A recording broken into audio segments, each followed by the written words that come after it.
কুরবানি দেব আমরা আল্লাহর জন্য। কার জন্য? কথা কয় না, কার জন্য? আল্লাহর জন্য কুরবানি দিব, সত্য কথা, ঠিক আছে, কিন্তু আল্লাহ গোশত খায় না, আল্লাহ রক্ত খায় না। আল্লাহর কাছে গোশতেরও প্রয়োজন নাই, রক্তেরও প্রয়োজন নাই। আমার আল্লাহর কাছে এই ধরনের কোনো জিনিসই আল্লাহর প্রয়োজন নাই। আল্লাহর হুকুম আমরা পালন করেছি। আমাদের দরকার অন্তর, আমাদের অন্তরটা আল্লাহর জন্য। আমাদের তাকওয়া কতটুকুন, আল্লাহ পাক রব্বুল আলামিনের ভয় কতটুকুন আমাদের অন্তরের মধ্যে আছে, সেটাই আমার আল্লাহ পাক রব্বুল আলামিন দেখবেন। জোরে জোরে বলেন সুবহানাল্লাহ। প্রশ্ন করছে নবীজির কাছে সাহাবায়ে কেরাম, ইয়া রাসূলুল্লাহ, এই যে কুরবানি করি, কুরবানিটা কি? সুবহানাল্লাহ কইতেন না? আমার নবী সুন্দর করে উত্তর দিলেন, ক্বালা সুন্নাতু আবিকুম ইব্রাহিম। জোরে জোরে বলেন সুবহানাল্লাহ। আল্লাহর নবী কয়, সাহাবীরা রে, ও আমার সাহাবীরা শোনো, এই কুরবানিটা হলো তোমাদের পিতা হযরত ইব্রাহিম আলাইহিস সালামের কি সুন্নাত বা নিয়ম, যা আমাদের জন্য পালনীয়। জোরে জোরে কোন সুবহানাল্লাহ। ভাইরা আমার, বন্ধুরা আমার, আমি পবিত্র কালামুল্লাহ শরীফ থেকে একখানা আয়াতে কারিমা তেলাওয়াত করেছি। আয়াতে কারিমা হচ্ছে সূরা হজের আয়াত নাম্বার 37। আল্লাহ সুবহানাহু ওয়া তাআলা আয়াতে কারিমার মধ্যে বলেন, আমার সাথে পড়েন, বিসমিল্লাহির রহমানির রহিম। লা ইয়ানালাল্লাহা লুহুমুহা ওয়ালা দিমাউহা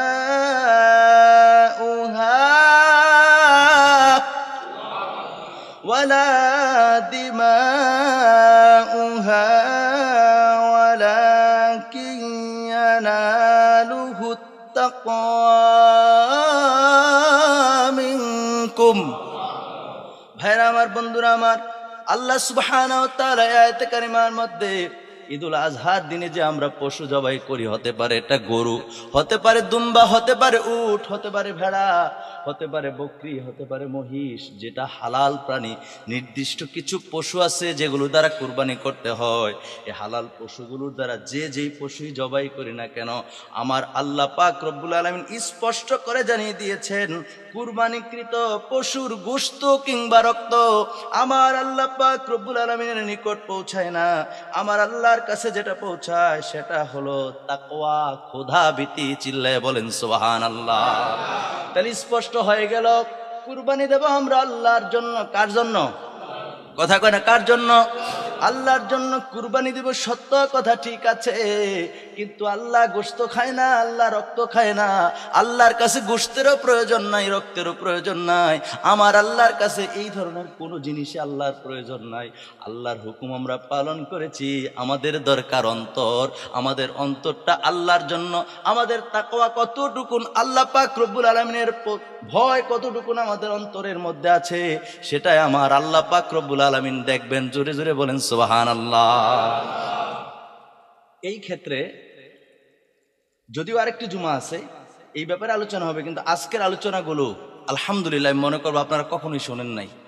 আমরা লেখাপড়া করি, আমরা যখন লেখাপড়া করি অনেক কিছুই জানি, কিন্তু এই আলোচনাগুলো মসজিদে আলোচনা করে না। সময়ে সাময়িক কিছু কিছু আলোচনা আছে না নাই?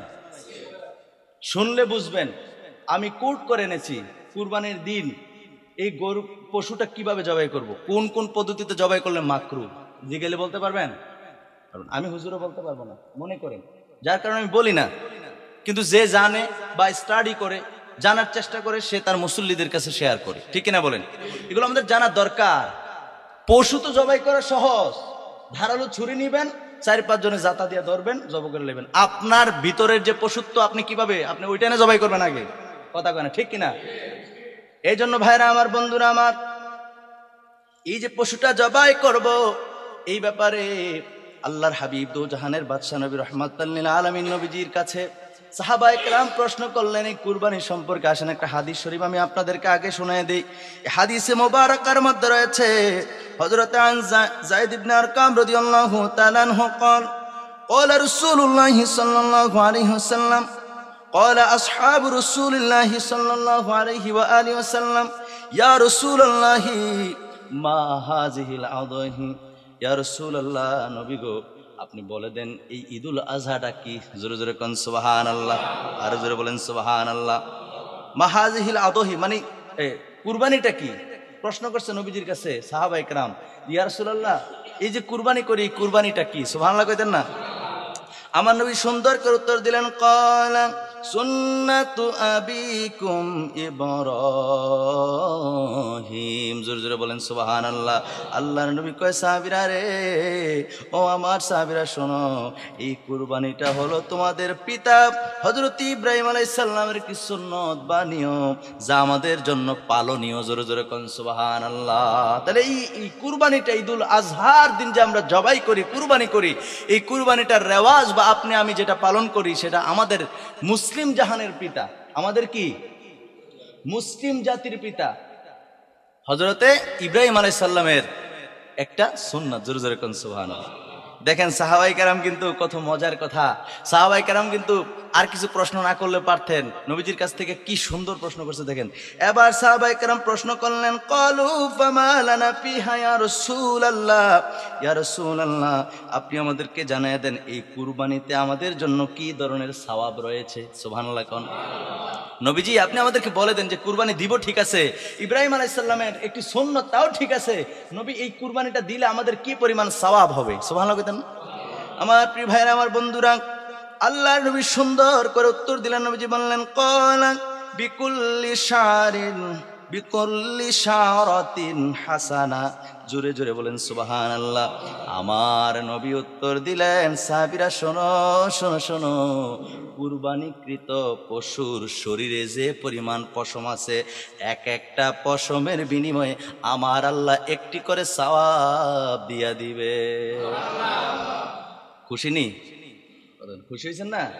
সাহাবীরা প্রশ্ন করছে বলে তো আমরা জানতে পারছি, ঠিক কিনা বলেন? এবার দেখেন সাহাবীরা দ্বিতীয় আরেকটা প্রশ্ন করছে, প্রশ্ন যা করছে নবী উত্তর দিছে। এরপর দেখেন সাহাবীদের মনে আরেকটা প্রশ্ন, কত সুন্দর।